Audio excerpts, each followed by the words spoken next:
भारत की पवित्र भूमि पर एक ऐसा मंदिर है जहां भगवान श्री कृष्ण भक्तों की ओर पीठ करके खड़े हैं। यह कोई भूल नहीं है, यह है भक्ति की सबसे गहरी सीख।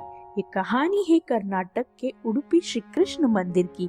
13वीं शताब्दी में महान संत श्री माधवाचार्य भारत में कृष्ण भक्ति का प्रचार कर रहे थे। एक दिन वे उडुपी के समुद्र तट पर ध्यान में लीन थे। तभी उन्होंने देखा कि समुद्र में एक व्यापारिक जहाज भयंकर तूफान में फंस गया है। संत माधवाचार्य ने श्री कृष्ण का ध्यान किया। कुछ ही क्षणों में समुद्र शांत हो गया और जहाज सुरक्षित तट पर आ गया। व्यापारी संत के चरणों में गिर पड़ा और बोला, हे महाराज, जो चाहे वो मांग लीजिए। माधवाचार्य ने धन, सोना या रत्न नहीं मांगे। उन्होंने केवल कहा, उस जहाज में जो गोपी चंदन की मिट्टी है वही दे दो।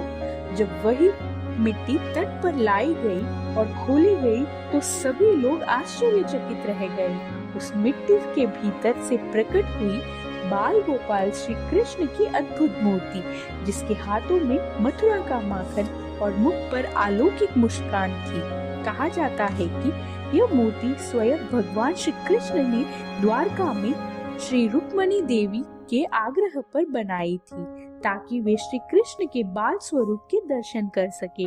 समय के साथ यह मूर्ति समुद्र में समा गई और सदियों के बाद भक्तों को पुनः प्राप्त हुई। संत माधवाचार्य ने इस दिव्य मूर्ति को उडुपी में स्थापित किया। यहाँ श्री कृष्ण सीधे सामने से नहीं बल्कि एक नवग्रह खिड़की के माध्यम से दर्शन दिए जाते हैं। उडुपी में ही रहते थे एक महान संत कवि कनकदास, जो भगवान श्री कृष्ण के परम भक्त थे, लेकिन समाज की जातिगत परंपराओं के कारण उन्हें मंदिर में प्रवेश की अनुमति नहीं थी।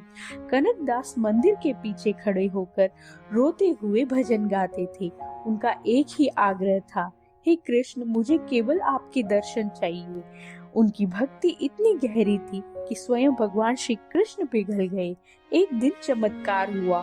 मंदिर के गर्भगृह में स्थापित मूर्ति धीरे धीरे घूम गई और अपनी पीठ मुख्य द्वार की ओर करके पीछे की उस छोटी खिड़की की ओर मुख कर लिया, जहां कनकदास भक्ति में लीन थे। वही खिड़की आज कनकना किंडी कहलाती है। भगवान ने ये संदेश दिया, मेरे लिए भक्त ही सबसे बड़ा द्वार है। उडुपी कृष्ण मंदिर की परंपरा आज भी अनोखी है। यहाँ 8 मठों की बारी बारी पूजा होती है। भगवान हमें बताते हैं कि प्रेम और समर्पण से बड़ा कोई मार्ग नहीं। जय श्री कृष्ण।